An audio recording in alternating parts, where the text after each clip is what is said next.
그런 댓글들이 있더라고요. 자영업자들이 경쟁력이 없으면 그냥 망해야 되는 거 아니야? 근데 그거는 댓글 다시는 분들께서 그렇게 말씀을 안 하셔도 발생하는 일이거든요. 힘듦을 가중시키지는 않아도 될 것 같다.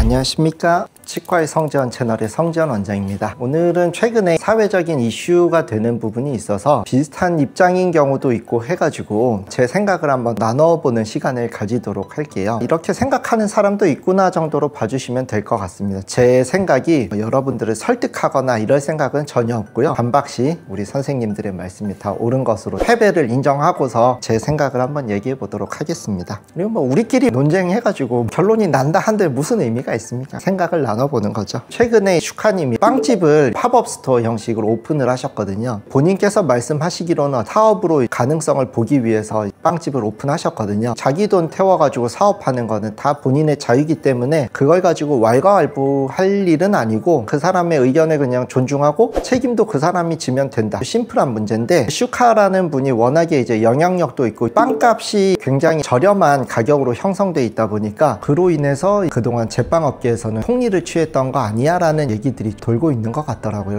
슈카님께서는 우리나라 빵이 외국에 비해서 비싸다라고 느끼시고 생각이 많으셨던 것 같아요. 그래서 그 빵이 비싼 이유가 우리나라의 유통 과정 자체가 왜곡돼 있다. 저도 알아보니까 낙농업을 보호한다는 차원에서 가격을 보호해주는 그런 제도들이 있다라고 하더라고요. 국내 원재료 같은 경우는 비싸기도 하고 외국에서 수입을 하게 되면 운송비랑 여러 가지 비용이 들 거잖아요. 환율 문제도 있을 거고 그러다 보니까 원재료 값이 비싸지면서 빵값에도 그게 반영이 된다라는 것도 우리나라 빵값이 비싼 이유 중 하나고요. 그리고 이제 두 번째로 규모의 경제가 있죠. 흔히 말하는 박리담회라고 하잖아요. 많이 팔면 그만큼 마진을 줄인다고 하더라도 이윤을 원하는 만큼 낼 수 있는 구조이기는 한데 외국 같은 경우는 주식이 밥이 아니라 빵이다 보니까 우리나라보다는 월등히 많은 빵 소비량을 가진다라고 해요. 프랑스 같은 경우는 연간 50kg씩 빵을 먹는다라고 하고요. 가까운 나라인 일본만 해도 30kg씩은 먹는다라고 하는데 한국 같은 경우는 평균적으로 7kg 정도 빵을 소비한다라고 하거든요. 그런 얘기들 하잖아요. 뭐 너 오늘 밥 어떻게 먹었어? 그랬는데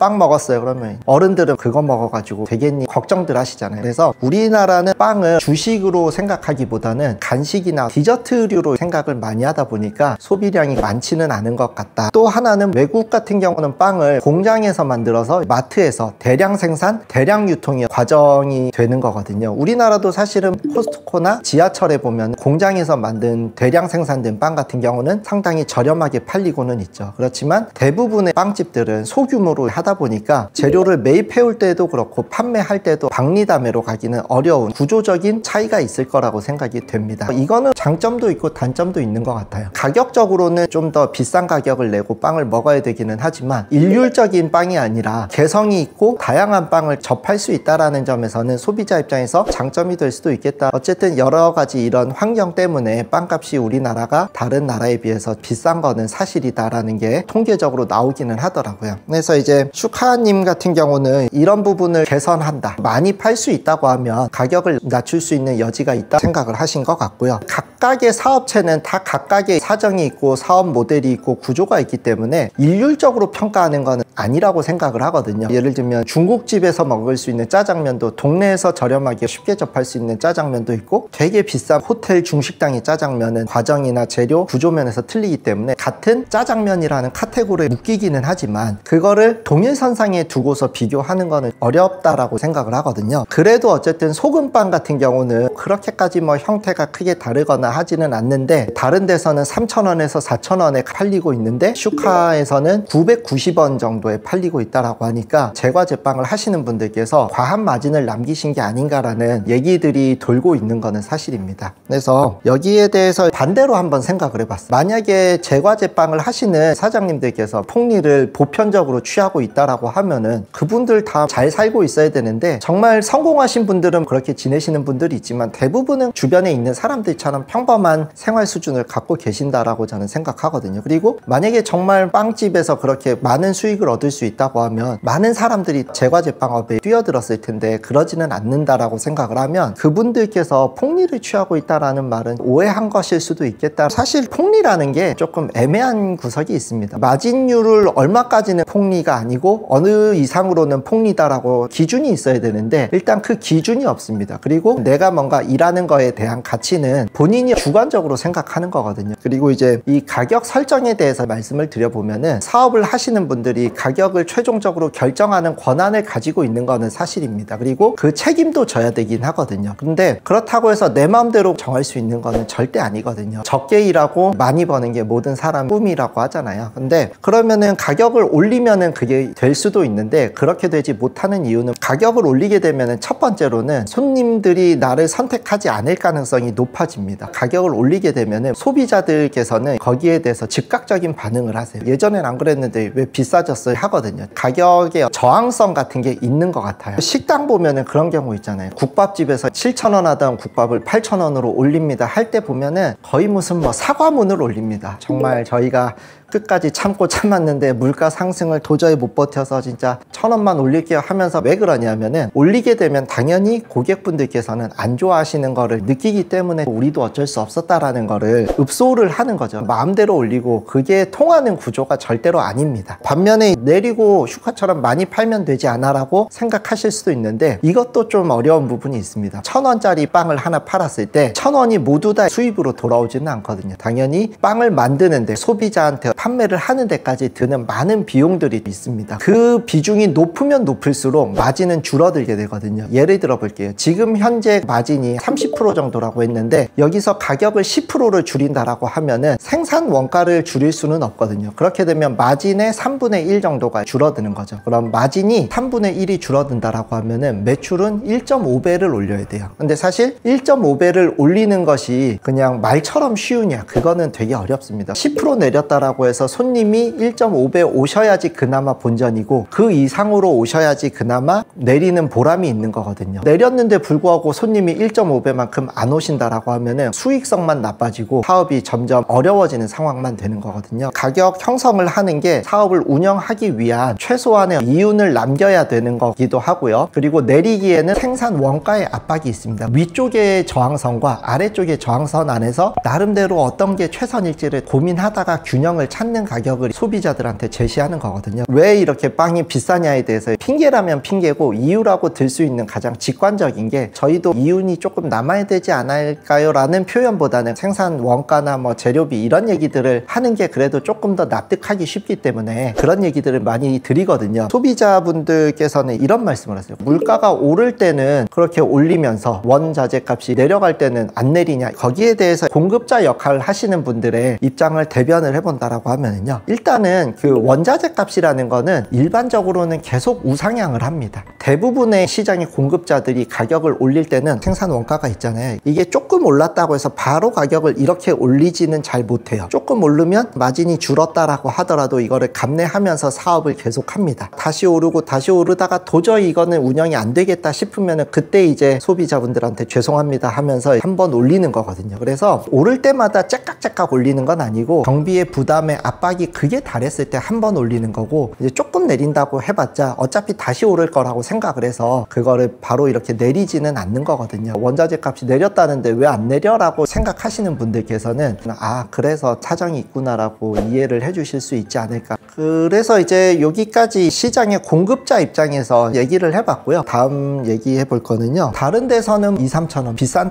데는 뭐 3, 4천 원 이상 하는 데도 있죠. 소금빵이 어떻게 슈카님께서 운영하시는 빵집에서는 990원에 팔릴 수 있을까? 일단은 슈카님께서 원가가 한 770원 정도다. 하나를 팔았을 때 220원 정도의 마진을 남길 수 있다라고 말씀을 하셨거든요. 이게 그러면은 과연 맞는 계산인가? 당연히 슈카님이 저보다 계산을 잘 하셨을 거라는 거에 대해서는 의심할 여지가 없는데 만약에 정말 이게 맞다라고 하면 다른 빵집에서도 사업 모델로 가능한 모델이어야 되잖아요. 근데 왜 그게 안 되는지를 생각을 해볼게요. 첫 번째는 990원짜리 빵이 미끼 상품일 수도 있겠다라고 생각을 해요. 슈카님께서 제가 영상을 보니까 빵 사려고 새벽 6시 반부터 줄 서가지고 기다리셨던 분이 왔는데 무슨 빵 살 거야 하니까 990원 빵도 있는데 400원 더해서 프리미엄 소금빵을 드시는 게 어때요? 이렇게 이제 말씀을 하시더라고요. 실질적으로는 990원 소금빵보다는 주력으로 판매하려고 하는 빵들은 아까 말했던 프리미엄 소금빵이라거나 그 외 가격대가 있는 빵일 수도 있고, 그거는 미끼 상품으로서의 역할만 하는 거지 그것만 팔아서 계속 운영이 되는 구조는 아닐 수도 있겠다. 그리고 이제 슈카님께서 빵의 원가를 770원이라고 하셨거든요. 근데 저는 그 원가가 절대 770원은 아니라고 생각합니다. 근거를 말씀드릴게요. 빵을 만든다고 해서 다 팔리는 게 아니잖아요. 요즘은 사업을 하려고 하면 홍보가 반 이상이다라고 얘기하는 경우도 있죠. 우리 흔히 말하는 셀럽이나 인플루언서 분들이 하나 찍어주고 큰 돈을 대가로 받는 것도 홍보가 그만큼 중요한 시대가 되었기 때문에 큰 비용을 지출을 하고 있는 거잖아요. 그러면은 슈카님이 빵집을 열었다라고 하면 홍보 효과가 어떨까라고 생각을 했을 때, 일단은 슈카님이라는 분이 굉장히 영향력이 크다라는 거에 대해서는 부인할 수가 없는 거죠. 이미지도 굉장히 좋으시죠. 단순히 구독자 수가 많다라는 거는 화제는 되겠지만 그 사람이 가진 어떤 호감도나 신뢰도 이런 부분에 있어서도 이분께서는 좋은 이미지를 쌓아오셨더라고요. 그래서 그 단적인 근거가, 만약에 시대가 조금 더 지나서 유튜버 중에서 대통령이 된다라고 하면 가장 거기에 근접해 있는 사람은 슈카님이라고 하더라고요. 그만큼 사람들이 신뢰하고 호감도 많이 가지고 있다라는 근거가 되겠죠. 이런 어쨌든 큰 채널에 홍보를 만약에 한다라고 하면 광고 단가도 상당히 셀 거라고 생각합니다. 근데 단순히 광고를 하는 것도 아니고 심지어 그 사람이 직접 나선다라고 했으면 홍보 효과라고 해야 되나요? 슈카님이 아닌 사람이 이 정도의 손님을 끌기 위해서는 홍보비로만 억 단위를 태우고 시작했어야 되는 거죠. 그런 부분이 과연 원가에 반영이 되었느냐라고 하면은 원가에 반영은 되지 않았다라는 거죠. 저 같은 사람이 빵집을 하겠다 해서 슈카님처럼 많은 손님을 끌겠다라고 하면 홍보비로 억 단위를 태워야 됐을 거고, 그러면은 그 비용을 결국에는 빵값에 녹여가지고 그거를 장기간에 걸쳐서 회수를 해야 될 거잖아요. 어쨌든 사업이라는 건 이윤이 발생해야 되기 때문에 그렇습니다. 그리고 이제 두 번째로는 사업을 시작하려고 하면은 그 분야에 있어서 경험도 있어야 되고 지식도 있어야 되고 여러 가지가 어느 정도 갖춘 상태에서 시작을 할 수 있다라고 생각을 합니다. 근데 슈카님께서는 어쨌든 본인께서 쌓아오신 유명세와 영향력 덕분에 우군을 가지고서 시작했죠. 글로우서울의 유정수 대표님이라고 하는데, 저는 이분을 예전에 손대면 하플인가 하는 TV 프로에서 좀 봤습니다. 그분께서 컨설팅하고 꾸몄던 단풍도넛이라는 도넛집도 갔거든요. 그 정도로 그 프로도 좋아했었고 이분에 대해서 능력 있으신 분이라는 거에 대해서는 대충 알고 있거든요. 근데 슈카님이라는 영향력 있는 분이 한다라고 하니까 자기 일인 것처럼 도와주셨죠. 슈카님이었기에 가능하다라고 생각하거든요. 만일 제가 유정수 대표님 저 카페 하나 하고 싶은데 저 좀 도와주세요 하면은 유정수 대표님이 아니라 그 밑에 직원 선에서 저는 커트 당하든가 기본 컨설팅 비용만 몇 천만 원에서 억대의 비용을 내고서 조언을 들을 수 있거나 도움을 받을 수 있었을 텐데, 아마 이런 부분에 대한 원가 계산도 제가 봤을 때는 되어 있지 않은 것 같거든요. 그러면은 슈카님께서는 이거를 그냥 공짜로 얻어내신 건가 라고 하면은 저는 그건 아니라고 생각합니다. 공덕이라고 해야 되나요? 슈카님께서 많은 사람들한테 본인의 식견 같은 거를 나눠주시는 기여를 해오셨잖아요. 슈카님께서 그동안 많은 시간 동안 많이 노력을 해오셔서 조금은 쌓인 게 아닌가. 사실 근데 이 공덕이라는 게 무한히 슈카님이 누릴 수 있는 것도 아니거든요. 만약에 슈카님이 다음번에 김밥집도 하고 떡집도 할 때마다 주변의 도움과 관심을 똑같이 받을 수 있느냐라고 하면은 그러지는 못할 가능성이 높다라고 생각하거든요. 슈카님께서 오랫동안 쌓아오신 좋은 에너지들 중에 이번에 상당 부분을 헐어서 이번 사업에 쓰신 거거든요. 슈카님이 거기까지 가는데 노력과 시간 등등도 어떻게 보면은 사업적인 관점이라고 하면은 비용으로 어느 정도 계산이 되어질 수 있다라고 저는 생각합니다. 그런 부분은 슈카님께서 원가 계산에 이제 넣지는 않으신 것 같아요. 이건 사실 근데 다 아시는 걸 거예요. 슈카님도 언급을 하셨고요. 제3자가 봐도 대부분의 사람들은 아 이거는 슈카님이니까 가능한 거다라고 다 이해를 하실 텐데, 가장 눈에 띄는 거 소금빵 가격 얼마 딱 요게 눈에 띄기도 하고, 언론에서도 그런 부분에 대해서 많이 부각을 했던 것 같아요. 요즘 언론도 보면은 약간 어그로를 끄는 부분도 있기는 하거든요. 사람들이 관심이 끌릴 만한 부분에 대해서 포커스를 맞춰서 얘기가 된 게 또 이런 영향을 미친 게 아닌가 싶긴 합니다. 슈카님의 빵집에 대해서 경제 전문가분들도 그렇고 쉽지 않을 것 같다라는 얘기들을 많이 하시더라고요. 어떤 부분이 앞으로 어려움이 있을 수 있을까? 첫 번째는 오픈빨이라고 하죠. 우리가 어떤 가게들이 동네 하나 오픈하면은 궁금해서라도 가보는 경우가 있기는 해요. 근데 이제 슈카님이 빵집을 오픈했다라고 온다라고 하니까 얼마나 많은 관심과 호기심이 있었을까요? 제가 영상 보니까 빵집이 아니라 슈카님 팬 미팅 같은 느낌도 들기는 하더라고요. 저도 예전에 그 얘기를 들었거든요. 온라인으로 옷을 판매하시던 분이 기회가 있어가지고 팝업 스토어처럼 열었다라고 하더라고요. 근데 그때 보니까 손님들이 다들 내 옷을 보러 오는 게 아니라 내가 어떤 사람인지 궁금해서 오는 것 같았다, 이런 얘기를 했었거든요. 이게 어느 정도 맞는 것 같기는 합니다. 새벽부터 와가지고 지방에서 오고 이랬는데 그 지방에서 소금빵집이 없지 않았을 거라고 생각하고, 그리고 이제 슈카님께서 파는 소금빵이 특별한 빵이라기보다는 가격 경쟁력을 내세웠거든요. 그렇게 오랜 시간을 기다리고 또 심지어 지방에서 온다라고 하면 단순히 가격 때문이라고 하면은 근처에 있는 평범한 빵집에서 몇천 원 더 주고 먹는 게 이 사람에게 훨씬 더 이익이었을 거거든요. 근데 그걸 감수하고도 이곳에 와서 빵을 먹는가 하는 거는 단순히 빵을 드시러 오신 게 아니라고 저는 생각합니다. 그리고 이제 어쨌든 와가지고 한번 보기도 하고 빵도 한번 사 먹어보면 호기심이 충족이 됐을 거잖아요. 그 다음부터는 거기에 재방문을 하느냐 마느냐는 가격도 있지만 빵의 경쟁력이거든요. 과연 이제 슈카님의 빵이 다른 빵집 말고 여기까지 찾아와서 먹을 정도의 경쟁력이 있다면은 모르겠는데, 그 정도가 아니라고 하면 결국에는 평범한 빵집의 판매량으로 점점 수렴을 할 가능성이 높고, 그렇게 되면은 슈카님께서 구상하셨던 규모의 경제가 점점 이제 어려워질 수는 있겠다. 가격 상승의 요인이 될 수 있겠다. 그리고 이제 판매가 목표대로 안 되면 폐기해야 되는 부분도 있잖아요. 그런 것도 이제 가격 상승의 요인으로 들어갈 수 있겠다. 두 번째로 이제 장기적으로 사업을 하게 되신다라고 하면은 한시적으로나마 전문 업체의 도움을 많이 받았는데, 사업을 하는 거는 결국에는 남의 손을 빌려서 하지는 못하거든요. 내가 책임을 져야 되고 결국 내가 이제 품이 들어가야 되는데, 그러면은 직원도 뽑아야 되기도 하고 슈카님 입장에서도 그쪽으로 에너지를 많이 쏟아야 될 거라고 저는 생각해요. 슈카님은 다른 일을 전혀 안 하시는 분이 아니잖아요. 어떻게 보면은 본인의 그런 에너지를 띄어가지고 빵집에다가 함께 되면은 결국에는 이제 그 우선순위가 결정 지어질 것 같거든요. 에너지를 내가 소비하면서까지 이걸 하는 게 나을지 아닌지에 대해서 고민을 하시는 시기가 될 것 같고, 뭐 어쨌든 전문 인력을 또 뽑아야 되고 관리해야 되는데, 그런 얘기 하잖아요. 인사가 만사라고. 사람을 어쨌든 내 사람으로 만들고 같이 일한다라는 게 마음처럼 쉽지 않고 신경도 많이 쓰이고 하는 부분이기는 하더라고요. 대기업 같은 데는 인사팀이 있잖아요. 예를 들면 사람 쓰는 게 그냥 단순히 뽑고 월급 주고 알아서 일해 해서 그렇게 간단한 문제라고 하면은 인사팀이라는 존재는 필요 없는 거잖아요. 사람을 이렇게 관리하는 것 자체는 상당한 에너지를 쓰는 부분이기는 한데, 슈카님은 또 워낙 바쁘시니까 과연 이런 것까지 신경 쓰실 여유가 있으실까? 또 하나는 사업을 한다라는 거는 리스크를 감수해야 되는 거거든요. 예를 들면 직원이 뭐 빵집에서 일을 하다가 다치거나 하면은 또 그로 인한 사업주로서의 책임도 생기게 될 거고, 예를 들면 그렇죠. 뭐 빵 먹다가 여기서 뭐가 나왔어요. 이렇게 되면은 슈카님 같은 경우는 워낙 유명세가 있기 때문에 이미지에 대한 리스크가 있을 것 같아요. 님께서 잘 쌓아오신 좋은 어떤 에너지들이 반영이 된 결과로 그렇게 되기는 했지만, 시간이 지나면 홍보비 같은 경우도 좀 들 수도 있기는 하거든요. 그리고 근로서울이라는 업체도 팝업이라는 한시적인 기간 동안 전력으로 도와줄 수 있었지, 이제 시간이 지나면은 이제 본인이 해야 되는 또 사업을 하다 보면은 지금만큼 전력적으로 다 도와주기는 어려울 수도 있겠다 싶더라고요. 그런 댓글들이 있더라고요. 자영업자들이 경쟁력이 없으면 그냥 망해야 되는 거 아니야? 진짜 다 구구절절 맞는 말씀이시거든요. 근데 그거는 댓글 다시는 분들께서 그렇게 말씀을 안 하셔도 발생하는 일이거든요. 그분들이 뭔가 직접적으로 피해를 준 건 없잖아요. 본인이 본인 선택하에서 사업을 시작했고 열심히 했지만 결과가 안 좋아서 그 책임을 지고 있는 분들한테 힘듦을 가중시키지는